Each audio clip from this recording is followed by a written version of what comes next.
court. Go ahead, Mr. Jackson. Your Honor may abstain closing. Reasonable doubt. Proof that the ATF has no problem killing you. Hey man, what's up guys? Kevin from South Boston. What's up, Kevin from South Beach? What's happening? No, listen, I appreciate the things that you two do, you and James, right? But let me ask you something.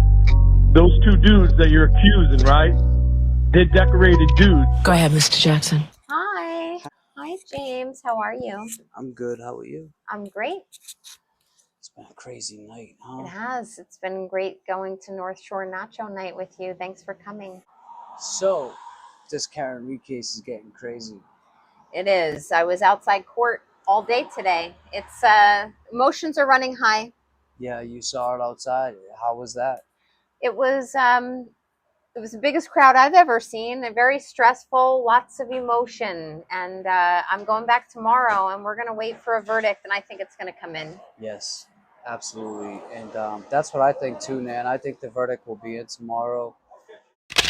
You know, this new charge that the defense added. Yeah, the OUI charge. Yeah. So what can you say about this new charge? How do you feel? Yeah, thanks for asking. I mean, James, I feel like the defense added the OUI charge because they wanted to have like a soft landing if the jury is going to find some fault with Karen, and they don't feel that it's second-degree murder, and they don't feel that it's reckless level involuntary manslaughter. They're going to go with operating under the influence.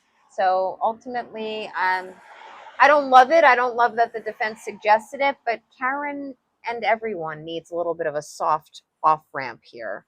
What I don't know is, based on the jury's questions that came today, if they're considering it, and that Judge Bev was of no help to them. Oh, no help. I think once she heard that they had a few questions prior to her not helping them about the OUI charge, she was like, oh my God, they're really going to find her innocent. I think she knew at that moment they were really going to find her innocent. I have to say, James, it's a judge's job to educate the jury on the law. That means the jury verdict slips, the charges, the law as it applies to the charges. And when the jury comes in and asks the same questions that 1.0 jury had, and the judge leaves them hanging and out on a branch all by themselves to fend for themselves, lawyers like me, we shudder a little bit, because that's a shirking of her responsibilities. Very frustrating. You tend to recognize this behavior in the courthouse. Yeah. I mean, Judge Bev, she had a job to do today, and she didn't do it. So I'm hoping, as I sit here now and I think to tomorrow morning, I'm hoping that a jury still, and even frustrated with Judge Bev, I hope they fully acquit her of all three charges. All three. Yeah, hope for that. And the jury's probably annoyed with the judge. Well, I could say this as far as experience of knowing what an OUI charge would carry.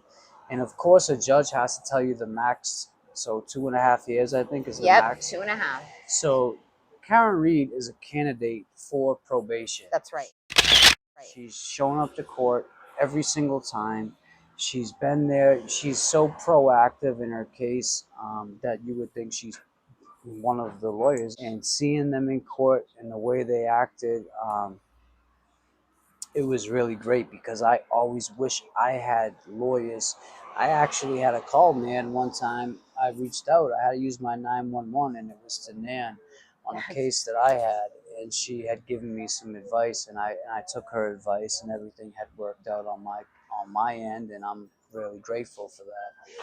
But my point is, when you have a case like that, I would hope that you can be that intimate with your attorney and your team, and be able to, like, just being able to go up there with the sidebars that's been really eye-opening. I've never seen that. I've never seen that either, even as an involved. attorney, you've never seen it? No. I mean, even as involved as a client is, and she's very involved. The fact that they let Karen up at the sidebars, that's unusual, and especially from this judge. But Karen, according to all of her counsel, is an integral part of the team. And she probably picks things up from those sidebars that even the lawyers don't. It's just one of those things that think everybody's looking for an end. There's so Right. much what I call anticipatory stress right here. It's taking its toll on Karen, her family, all of the free Karen Reed supporters, all of the content creators. Everyone feels the stress building.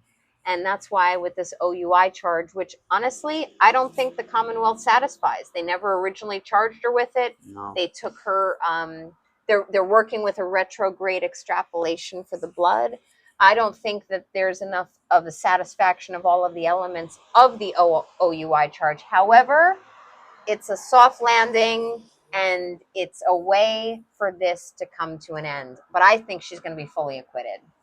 Awesome, man. And you know something? I really think it is a soft landing because this jury, you know, in hindsight, you got to look at John O'Keefe's mother sat across from this jury. I was in the Yeah. courtroom. We both got the pleasure and both got the honor and the trust Yeah. to be in the courtroom.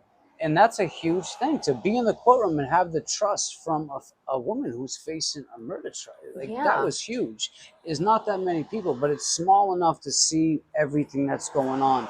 And you see the O'Keefe family, and you can't only be human and feel sympathy for John O'Keefe's family through this whole case. It's such an intimate courtroom, and we feel badly for the O'Keefe family. I personally believe, and I don't think I'm alone, that the O'Keefe family got manipulated by not only some of the McCabe's or McAlberts, but also by the prosecutor's office, who could have made a choice early on in this case not to charge it or not to go as far as they did. They doubled down on the charges against her, and then they doubled down again with this trial 2.0. So I mean, it's, I feel for the O'Keefes, but open your eyes. In my opinion, you got to open your eyes, guys. Yeah. There's just nothing there. There's nothing there to show that she did this.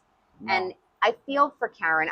James, I was supposed to be in the courtroom tomorrow for the verdict, but Karen reached out and said that it's only, unfortunately, it's only going to be intimate family and some interns. So I'm going to stand boots on the ground. Yeah, boots on the ground. And I'll tell you, that's where I want to be at. I will probably be there tomorrow too with you, Nan, boots on the ground. You know, being in the courtroom is great, but as we come to this closure, I think that for Karen, it's great to have just her intimate setting with her family, her mom, her dad, her brother, you know, whoever else that may be. Kelly Reed, we can't forget about Kelly. Let me tell you something, Kelly holds everybody down, and I'll just shout out to Kelly. That's right. Every family needs a Kelly Reed. They do. Absolutely. And it's great, you know, this has all brought us together, this case, and you know, I hope that tomorrow we hear those words. I do too. And I'm really happy that this case brought us together, James. You're a genuine, good-hearted person. I love you. And I love JFK too. JFK is one of my best friends. You already know. I do. We had a great night in the North End. Thanks, babe. Go ahead, Mr. Jackson. As for Lawferio, I watch, I speak, I write. I keep showing up. And I ask that you do the same.